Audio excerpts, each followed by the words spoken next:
Hello student, Gargi tutorial ক্লাসে তোমাদের স্বাগত জানাই। দেখো, আজকে আমার বিষয় হলো বর্ধমান ইউনিভার্সিটি 5th সেমিস্টার স্টুডেন্টদের জন্য জিইতে যারা পলিটিক্যাল সায়েন্স রেখেছো, অর্থাৎ ভারতীয় রাজনৈতিক চিন্তাধারা নিয়ে যারা পড়ছো, তাদের যে গুরুত্বপূর্ণ সাজেশনটা, এটা আমি এর আগে দেখিয়ে দিই। আগে দেখো, এখানে আমি 10 নম্বরের 10টা প্রশ্ন রেখেছিলাম। ভালো করে একটু খেয়াল করো। প্রাচীন ভারতীয় রাষ্ট্রচিন্তার বৈশিষ্ট্যগুলি আলোচনা করো। 1। 2 হচ্ছে কোন সময় এবং কোন সাম্রাজ্যের সময় অর্থশাস্ত্র লিখিত হয়। কৌটিল্যের সপ্তাঙ্গ তত্ত্বের ওপর একটি নিবন্ধ লেখো এবং ভারতের মধ্যকালীন মুসলিম রাজনৈতিক চিন্তাধারার গুরুত্বপূর্ণ বৈশিষ্ট্যগুলি উল্লেখ করো। একজন আধুনিক চিন্তাবিদ হিসাবে রামমোহনের অবদান এবং আনন্দমঠ কত সালে লিখিত হয় এবং কোন পত্রিকায় প্রথম প্রকাশিত হয়। এছাড়া বঙ্কিমচন্দ্র চট্টোপাধ্যায়ের যে জাতীয়তাবাদী ধারণা, সেটা। গান্ধীবাদী সম্পাদিত দুটি পত্রিকার নাম। অছি ব্যবস্থা সম্পর্কে গান্ধীজির ধারণা, এটা একটা। সত্যাগ্রহ সম্পর্কে গান্ধীজির ধারণাটি ব্যাখ্যা করো। রাষ্ট্র সম্পর্কে রবীন্দ্রনাথের বক্তব্য আলোচনা করো। জাতীয়তাবাদ সম্পর্কে স্বামী বিবেকানন্দের ধারণা ব্যাখ্যা করো এবং আম্বেদকরের যে সামাজিক ন্যায়ের ধারণার ওপর একটি নিবন্ধ লেখো বা জাতীয়তাবাদের ওপর লেখা তার যে কোনো দুটি গ্রন্থের নাম লেখো। এর মধ্যে থেকে আমি তোমাদের যে প্রশ্নগুলো দিয়ে দিয়েছি সেগুলো দেখো, দাগ দেওয়া আছে, এদিকে ভালো করে খেয়াল করো। 1টা দেওয়া হয়ে গেছে, 2-এরটা দেওয়া হয়ে গেছে, 3-এরটা দেওয়া হয়নি, 4-এরটা দেওয়া হয়ে গেছে এবং 5 দেওয়া হয়ে গেছে, 6 দেওয়া হয়ে গেছে, 7 দেওয়া হয়ে গেছে। আজকে আমি তোমাদের যেটা দিয়ে দেবো সেটা হচ্ছে জাতীয়তাবাদ সম্পর্কে স্বামী বিবেকানন্দের ধারণা ব্যক্ত করো। তো এটা দিয়ে দেওয়ার পর আর কিন্তু খুব একটা বেশি থাকছে না, বাকি থাকছে 1টা, 2টো এবং এখানে 3টে। এই 3টে দিলেই তোমাদের হয়ে যাচ্ছে। আর দেওয়া হয়েছে কটা? 1টা, 2টো, 3টে, 4টে, 5টা, 6টা, আজকে একটা দিয়ে দিচ্ছি, 7টা। আর 3টে দিলে 10টা প্রশ্ন হয়ে যাবে। এই 10টা প্রশ্ন বড় প্রশ্ন হিসাবে আমি ইম্পর্ট্যান্ট হিসাবে রেখেছি। আশা করছি এই 10টা গুরুত্বপূর্ণ প্রশ্ন তোমরা যদি ভালোভাবে করে যাও, এর থেকেই তোমাদের কমন এসে যাবে।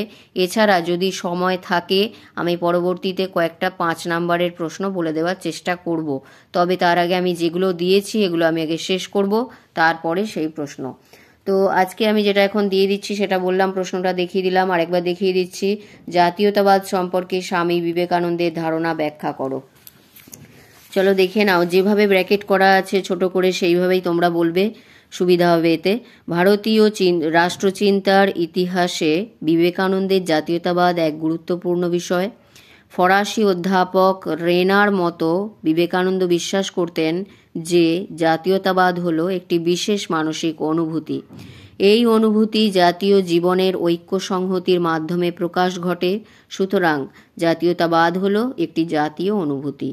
তার মতে জাতীয়তাবাদ বলতে জাতীয় উদ্দেশ্য ও আদর্শের উদ্বুদ্ধ জনগণের জাতিকে ঈশ্বর জ্ঞানে পূজা করাকে তথা জাতির প্রতি নিবিড় শ্রদ্ধা ও আনুগত্য দেখানোকে বুঝিয়েছিলেন। যাবতীয় সংকীর্ণতা ও ভেদাভেদের ঊর্ধ্বে উঠে জনগণের মধ্যে সুনিবিড় একাগ্রতা গড়ে উঠলে তাদের মধ্যে দেখা দেয় এক সুসংহত জাতি চেতনা, যে চেতনা জাতির প্রতি তাদের শ্রদ্ধা ও আনুগত্যের মনোভাব গড়ে তোলে। অতএব বিবেকানন্দের মতে জাতীয়তাবাদ হল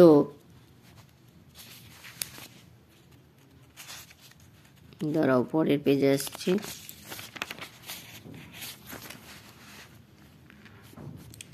1.